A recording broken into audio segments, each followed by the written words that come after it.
നമസ്കാരം. കേരളത്തിലെ വിമാനത്താവളങ്ങൾ വഴിയുള്ള സ്വർണ്ണക്കടത്ത് കുറഞ്ഞത് അടുത്ത കാലത്താണ്. കേന്ദ്ര സർക്കാർ സ്വർണം കൊണ്ടുവരുന്നതിന്റെ തീരുവ കുറച്ചതോടെയാണ് കേരളത്തിൽ സ്വർണ്ണക്കടത്ത് കുറഞ്ഞത്. എന്നാൽ മറ്റ് സംസ്ഥാനങ്ങൾ വഴിയുള്ള സ്വർണ്ണക്കടത്ത് കുറയുന്നില്ലെന്നതാണ് സൂചന. അത്തരത്തിലുള്ള വാർത്തയാണ് ഇപ്പോൾ മാധ്യമങ്ങളിൽ നിറയുന്നത്. വിമാനത്താവളത്തിൽ സ്വർണം കടത്താൻ ശ്രമിക്കുന്നതിനിടെ കന്നഡ നടി രന്യ റാവു അറസ്റ്റിലായിരിക്കുകയാണ്. 14.8 കിലോ സ്വർണമാണ് നടിയിൽ നിന്നും പിടിച്ചെടുത്തത്. ദുബായിൽ നിന്നാണ് രന്യ സ്വർണം കടത്തിയത്. DRO ഓഫീസിൽ നടിയുടെ ചോദ്യം ചെയ്യൽ തുടരുകയാണ്. സാമ്പത്തിക കുറ്റകൃത്യങ്ങൾക്കുള്ള കോടതിയിൽ നടിയെ ഹാജരാക്കി 14 ദിവസത്തേക്ക് റിമാൻഡ് ചെയ്തു.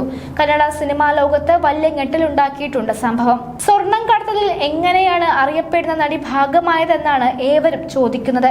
കന്നഡ സൂപ്പർ സ്റ്റാർ സുദീപിനൊപ്പം മാണിക്യ എന്ന സിനിമയിൽ വേഷമിട്ടതോടെയാണ് രന്യ റാവു ശ്രദ്ധിക്കപ്പെട്ടത്. ഇതുകൂടാതെ മറ്റു തെന്നിന്ത്യൻ സിനിമകളിലും ഇവർ അഭിനയിച്ചിട്ടുണ്ട്.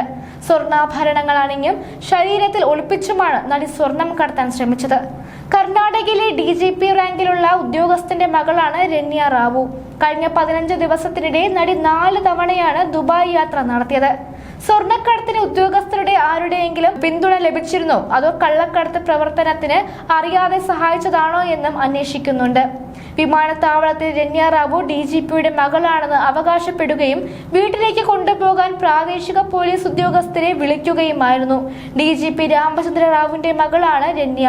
ചൊവ്വാഴ്ച വൈകുന്നേരം ജഡ്ജിക്ക് മുൻപാകെ ഹാജരാക്കിയ പ്രതിയെ 14 ദിവസം ജുഡീഷ്യൽ കസ്റ്റഡിയിൽ വിട്ടു.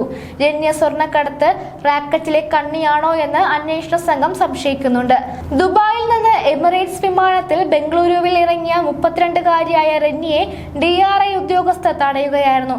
തുടർച്ചയായ ഗൾഫ് യാത്രകളെ തുടർന്ന് രന്യ DRIയുടെ നിരീക്ഷണത്തിലായിരുന്നു. ഈ വർഷം മാത്രം 10-ലധികം വിദേശയാത്രകൾ രന്യ നടത്തിയെന്നാണ് വിവരം. ഇതെല്ലാം സ്വർണം കടത്താൻ വേണ്ടിയാണ് എന്ന സൂചനകളാണ് പുറത്തു വരുന്നത്. ഓരോ ജീവിതവും ഓരോ കഥകളാണ്, വേറിട്ട കഥകളുടെ ഒരു കൂട്ടായ്മ. വേണമെങ്കിൽ നമുക്കതിനെ ഒരു നോവലെന്ന് പേരിടാം. അതുപോലൊരു നോവലല്ലേ നിങ്ങളുടെ ജീവിതവും? എന്താ, ശരിയല്ലേ? നിങ്ങളുടെ അനുഭവങ്ങൾ, കഥകൾ എന്തുമായിക്കൊള്ളട്ടെ, അത് കേൾക്കാൻ DNA ന്യൂസിലൂടെ ഞാൻ എത്തുന്നു. കഥ പോലൊരു ജീവിതം, അതിനായി ഞാൻ നിങ്ങൾക്ക് വേണ്ടി കാത്തിരിക്കുന്നു. നമുക്ക് ഒന്നിച്ച് കാണാം, കുറേ കാര്യങ്ങൾ സംസാരിക്കാം, വേദനകൾ പങ്കിടാം. നിങ്ങളുടെ വിഷയങ്ങൾ, അനുഭവങ്ങൾ അത് ഞങ്ങളെ അറിയിക്കേണ്ട വിലാസം താഴെ കൊടുക്കുന്നു.